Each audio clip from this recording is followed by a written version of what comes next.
Pilate said to them, "What then shall I do with Jesus, who is called Christ?" They all said to him, "Let him be crucified." Then the governor said, "Why? What evil has he done?"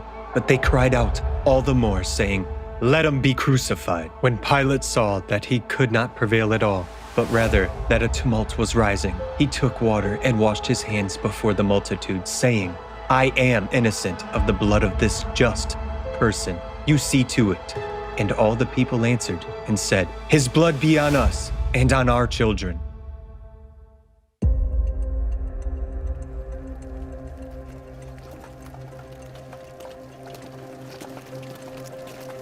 In ancient Rome, punishment by crucifixion was considered the most shameful mode of death. Before the crucifixion itself, the condemned were often made to wear neck stocks. They were chained and subjected to torture and scourges. When did the cross turn from an instrument of torture into a symbol of worship?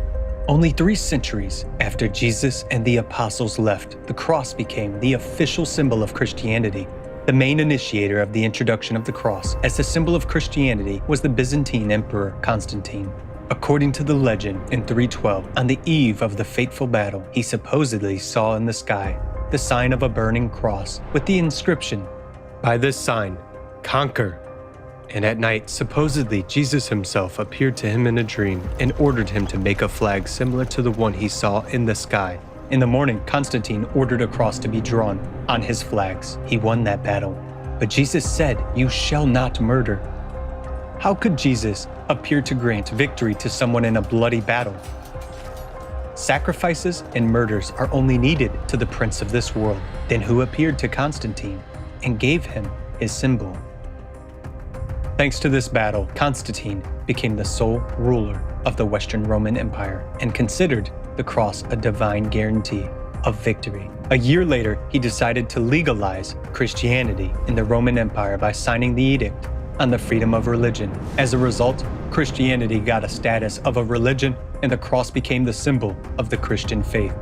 By the way, the cross is also found on ancient Roman coins as a symbol of victory over the enemy. Notice the symbol of victory over the enemy. And here the direct question arises. Whose symbol is this and who is the enemy to the owner of this symbol? These are the symbols of the victory trophy with the Romans. Does this remind you of anything? A trophy is a cross that represents a god clad in armor who granted victory to the army. According to historian and archaeologist Gilbert Picard, the trophy, meaning the cross, is nothing more than a statue of an armed deity. According to the scientists, the Greeks and Romans believed that this god granted them victory. The god snatched away weapons and armor from the enemy, symbolizing powerlessness in battle, depriving them of the capability to fight. The trophy was raised on the battlefield after battles. Constantine was not the first to use the symbol of the cross in war. The question arises, whom did they call their god? Brazilian researcher Jonathan Fernando Custodio, in his book, The Cross, a Pagan Symbol in the Christian Context, says, "The cross in Christianity is a totally idolatrous symbol, as it is the representation of a pagan god with outstretched arms, and is also closely linked to Spiritism. Such things are explicitly condemned in the Bible, but the cowardly, unbelieving, abominable, murderers, sexually immoral, sorcerers, idolaters, and all liars shall have their part in the lake which burns with fire and brimstone, which is the second death." Constantine introduced this symbol for a reason. The symbol of the cross attracted many pagans to Christianity because it was their symbol, while among the first Christians, the veneration of the cross provoked protest. In the 2nd century, Minucius Felix wrote in his work Octavius, "Besides, crosses are not objects that we worship or desire, and yet, clearly, it is very possible that as you consecrate gods of wood, you adore crosses of wood because they form part of your gods." Constantine himself, having been proclaimed Pontifex Maximus, remained a pagan for the rest of his life. There is an opinion that he only converted to Christianity on his deathbed, but it is still unknown whether Constantine was actually baptized at the end of his life. For your information, the emperor himself went down in history as a bloodthirsty and cruel ruler. He executed his eldest son Crispus and his wife Fausta. Constantine stopped at nothing in his path to sole authority. The Christians were his electorate, without whom it would have been impossible to retain power. Let us remember who has power in this world.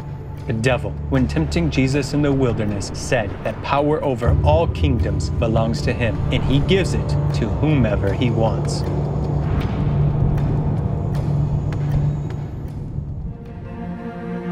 During the reign of Constantine, the death penalty by crucifixion was abolished. The image of the cross as an instrument of torture faded in people's memory. The church filled the cross with a completely different content. It now became a symbol of Christ's sacrifice and atonement for human sins. And most importantly, the church affirmed that salvation has been given to us through the cross. The cross began to be worshipped and revered as a sacred object. It turns into a cult object, a magic talisman that supposedly protects against evil and misfortune. People turn for help to it, put candles in front of it, prostrate themselves, kiss it, and hope for its miraculous power. Wherefore, in each way, it is worshipped with the same adoration as Christ. And for this reason, also, we speak to the cross and pray to it as to the crucified himself, said St. Thomas Aquinas. The cross became a sacred relic, a magic wand, something through which the way to salvation supposedly lies. Although Jesus said that there is only one way to salvation, and that is through love for God and for a neighbor. In fact, people have forgotten what Jesus was talking about. They replaced inner spiritual work with outward idolatry. Love, the true instrument of salvation, was replaced with an instrument of cruel torture, with the cross, the worship of which came to the fore. By the 7th century, the crucified Jesus started to be depicted on the cross. The suffering of Christ on the cross, his tortured body, and the agony of death. What does a person feel when he sees such a thing? Pain, compassion, and fear. But the church presents it as a symbol of Jesus' love for people, because according to them, there would be no salvation without the crucifixion. Is this true? We'll return to this question later. If the cross truly possessed divine power, Jesus would have been the first to offer it to people. However, it wasn't him who gave the cross to people. It was people themselves, instigated by Satan, who gave him the cross. The cross that he carried to Golgotha and was crucified upon, and now they elevate that very cross as a divine symbol. But who is the God of the symbol it represents? Contrary to common sense and humanity, a Christian deifies the instrument of torture and torment and worships it as Christ himself. The crucifix is covered with gold and jewels, hung on the neck, kissed, and prayed to. And if Jesus had not been executed by crucifixion, but by hanging or beheading, then would we pray and sacredly venerate the gallows or the axe? By worshiping the cross on which Christ was crucified, paying a special honor to the cross, we make ourselves accomplices to the cruel murder of the Son of God. But that is not all. In the 9th century, a skull and bones appeared on the cross. The skull supposedly represents the head of Adam, buried on Golgotha, where Christ was crucified. We are told that the blood of Christ supposedly sprinkled the skull and cleansed humankind from original sin. It redeemed people before God. Think about these words. How is this different from the bloody sacrifice of the Judeans or pagans, who, to propitiate God and get what they wanted, sacrificed the best and purest creatures, babies, pure boys and girls, and even kings? And here's the Son of God himself. Two thorny questions arise. Who made this sacrifice, and to which God? Nowadays, every Christian believes that Jesus sacrificed himself to atone for the sins of human beings. and that it was God's will. But did Christ say that God needed a sacrifice? Moreover, a bloody sacrifice? No. Jesus said that God is love, and he is to be loved. This is the most important commandment. Jesus also said, if you want to enter into life, keep the commandments. You shall not murder, and whoever murders will be in danger of the judgment.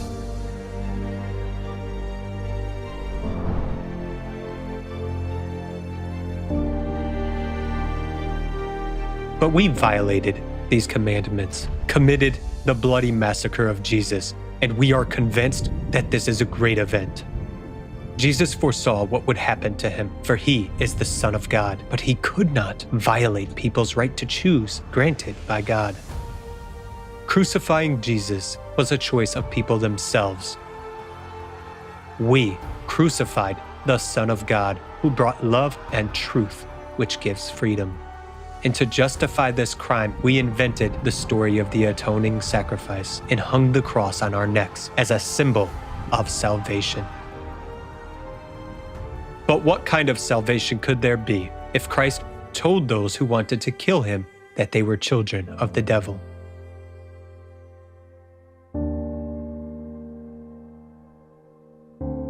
Jesus said, I speak what I have seen with my Father, and you do what you have seen with your father. But now you seek to kill me, a man who has told you the truth, which I heard from God. Abraham did not do this. You do the deeds of your father. If God were your father, you would love me. For I proceeded forth and came from God, nor have I come of myself, but he sent me. Why do you not understand my speech? Because you are not able to listen to my word. You are of your father, the devil, and the desires of your father you want to do. Jesus said that all who saw what he had done, but started to hate him, hated his Father too, and there is no forgiveness for that. He said, remember the word that I said to you, a servant is not greater than his master. If they persecuted me, they will also persecute you. If they kept my word, they will keep yours also. But all these things they will do to you for my name's sake, because they do not know him who sent me. If I had not come and spoken to them, they would have no sin.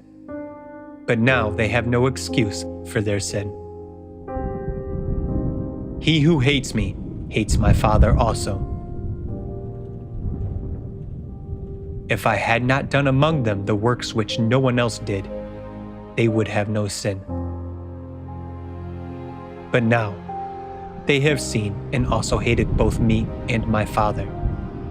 But this happened that the word might be fulfilled which is written in their law. They hated me without a cause. But when the Helper comes, whom I shall send to you from the Father, the Spirit of truth, who proceeds from the Father, he will testify of me, and you also will bear witness, because you have been with me from the beginning.